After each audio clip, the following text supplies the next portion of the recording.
On va parler maintenant du blob. Alors, qu'est-ce que c'est que le blob? C'est ce petit organisme vivant. Il est sur Terre depuis 500 millions d'années. C'est donc un dur à cuire et il intéresse les scientifiques. Il se pose la question suivante. Avec le réchauffement climatique, comment va réagir le blob? Alors, pour le savoir, il vous demande à vous de mener des expériences à la maison. Et alors, aujourd'hui, on a une éleveuse de blob avec nous.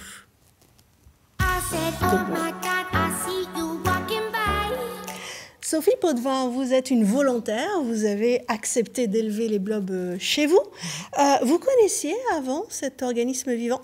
Oui, le blob, je le connaissais. C'est d'ailleurs pour ça que je me suis portée volontaire, parce que c'est un organisme un peu fou. Et si je voulais en avoir un à la maison, c'était vraiment l'occasion. Donc je me suis portée volontaire en novembre et on l'a reçu tout desséché dans une enveloppe en avril. Vous avez reçu ça par la poste? Par la poste, oui, exactement. Est-ce que vous connaissiez, vous, le blob? Pas du tout. Et vous? Pas du tout. Bon, ça me rassure, je ne suis pas la seule. Alors, ce n'est ni un champignon, je disais, ni un animal, ni un végétal. Donc, qu'est-ce que c'est? Moi, je ne sais pas exactement. J'ai juste appris que ça s'appelait un Physarum polycéphalum. Voilà, c'est son petit nom. On l'appelle le blob parce que c'est quand même un organisme assez drôle qui grandit, qui double de taille tous les jours. Donc ça a ce côté un peu science-fiction. À la base, ça vit dans les sous-bois. Donc ça n'aime pas trop la lumière, ça aime bien l'humidité.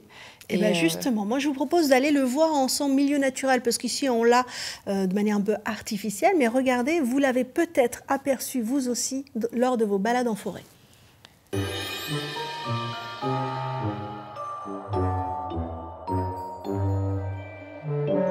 En France, on a énormément de blobs dans nos forêts. Donc si vous vous sentez d'humeur champêtre, je vous invite à les chasser.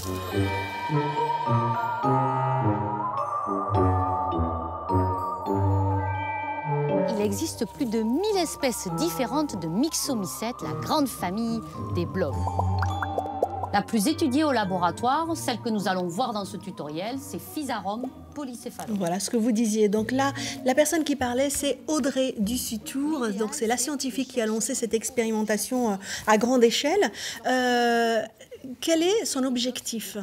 Alors, l'objectif, je pense, moi je suis vraiment juste volontaire et je fais ce qu'on me dit de la manière la plus précise qui soit, c'est de tester les changements, l'effet du changement climatique sur le blob et donc les effets de changement de température. Donc en fait, nous, en tant que volontaires, on a reçu des blobs qu'on a réveillés.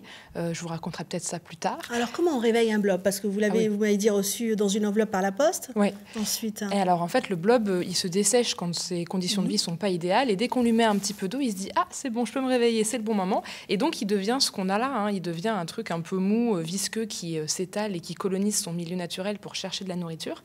Et donc, c'est facile à réveiller. Une fois qu'on l'a réveillé, nous, on suit des protocoles et on lui impose des changements de couleur, des changements de température. Je dis couleur parce que c'est une ampoule chauffante rouge qu'on utilise comme dans les vivariums avec des reptiles.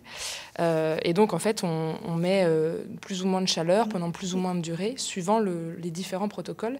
Et tous les volontaires ne suivent pas le même protocole. Chacun a son protocole et fait ses relevés. Alors, vous avez décidé de filmer cette expérience. Vous êtes volontaire, vous êtes également journaliste. Vous avez dit, je vais en faire aussi une sorte de reportage au quotidien. On va regarder quelques images de votre laboratoire Made in salon et cuisine. Salon cuisine, c'est ça. Enfin, il est l'heure de réveiller les blobs. C'est le seul espace qu'on avait dans la maison, donc ils vont être installés par terre. Mais les deux blob house sont bien à plus d'1 mètre de distance. Et c'est ce qu'il faut. On mettra ensuite ici l'ampoule chauffante qu'on n'a pas encore installée et qui viendra pour les protocoles. Là, on réveille juste les blobs, donc on va les chercher dans leur boîte. Voilà, là ils sont secs. On va les emporter pour les réveiller. Alors, vous les avez réveillés. Au final, vous en avez colonisé pas mal. Certains sont morts aussi. Oui, parce que quand on les chauffe pour les expériences, ils n'aiment pas ça. Et donc, il y en a qui meurent. Et quand ils meurent, ils deviennent un peu blancs, grisâtres. Alors, ça, c'est des blobs que j'ai oubliés dans mon placard, que je devais jeter.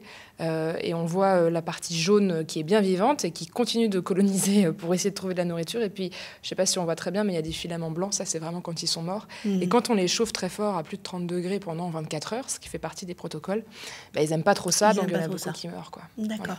Alors, c'est un travail de scientifique. Donc, même si vous n'en êtes pas une, vous suivez ces protocoles parce que l'idée, c'est vraiment de relever toutes ces données à grande échelle. C'est ça. Les protocoles sont très précis, très rigoureux. On a tous le même matériel. Il faut à chaque fois relever la température, réinitialiser les thermomètres, faire toujours les mêmes manips avec les boîtes de pétri, faire de la gélose. Enfin, c'est vraiment devenir scientifique alors qu'on ne l'est pas. Alors tout a été simplifié au maximum pour qu'on puisse suivre les protocoles facilement. Mais c'est vrai que c'est assez impressionnant de soi-même faire ces manips, quoi. Et c'est un engagement, hein, parce que ça prend plusieurs heures même. Tout à fait. Oui. Alors, quand on les maintient en vie entre 2 protocoles, c'est facile. On les nourrit, on leur donne un petit peu de flocons d'avoine, ils sont contents. Quand on fait les manipulations du protocole, c'est une bonne heure le matin et une bonne heure le soir pour prendre des photos, puisque tout ce qu'on fait, on le prend en photo, pour qu'ensuite ce soit analysé par les équipes d'Audrey Dussotour, notamment du CNRS. On vous voit faire les découpes. Vous avez dit flocons d'avoine. Flocons d'avoine, c'est parce qu'on leur donne à manger et ils mangent ça. Oui, alors dans la nature, non, mais en laboratoire, c'est le truc qu'on a trouvé qui est le plus pratique. Et c'est super facile parce que ça se trouve dans les commerces de grande surface. Alors, ils aiment bien une marque particulière. Donc ils sont difficiles, les blancs, voilà, on achète tous les volontaires ont acheté la même marque de flocons d'avoine, mais c'est ce qui leur convient le mieux. On leur met toujours la même dose de flocons d'avoine et en fait, ils colonisent comme ça leur milieu grâce à ça. Anne-Sophie, je vous vois les yeux écarquillés en disant mais qu'est-ce que c'est que cette histoire? Oui, j'imagine aussi l'investissement temps et très timé en fait que ça implique. J'imagine que voilà, il n'y a pas de week-end ou de semaine, c'est tous les jours. C'est ça. Alors les protocoles ont une durée variable. Il y en a de 5 jours, il y en a de 10 jours, mais effectivement, quand on s'investit sur 5 jours, c'est 5 jours toujours à la même heure. C'est-à-dire que vraiment, si on commence à le faire de 11h à midi, tous les jours, on le fera de 11h à midi. Je dis 11h à midi parce que je ne suis pas une lève-tôt. Et heureusement, moi, je peux adapter mon emploi du temps pour pouvoir faire ça. Vous ne l'emmenez pas en week-end, le blob? Alors, je pars pas quand je vais en week-end, je demande à quelqu'un d'autre de s'en occuper pour moi. Donc, c'est un peu compliqué. Voilà, ça nécessite beaucoup d'organisation, mais bon, ça vaut le coup quand même. Ah oui, c'est une expérience donc scientifique participative à grande échelle. 15 000 personnes dans le monde, mais beaucoup sont en France, participent à cela. C'est assez inédit aussi hein, de faire participer comme ça les citoyens. Oui, classiquement, quand les citoyens participent à ce genre d'expérience, c'est de l'observation. On compte une espèce d'oiseau, on repère des plantes, et donc ça permet de mobiliser beaucoup de gens, et les scientifiques, après, analysent les données.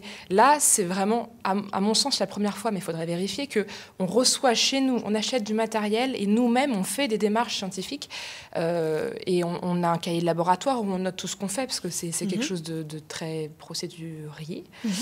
Donc tout est noté, on envoie des photos, etc. Et donc c'est vraiment, je pense, une première. Et alors on était 15 000 à l'origine, je crois que maintenant on est 13 700. Ouais. D'après le dernier mail. Quelques pertes.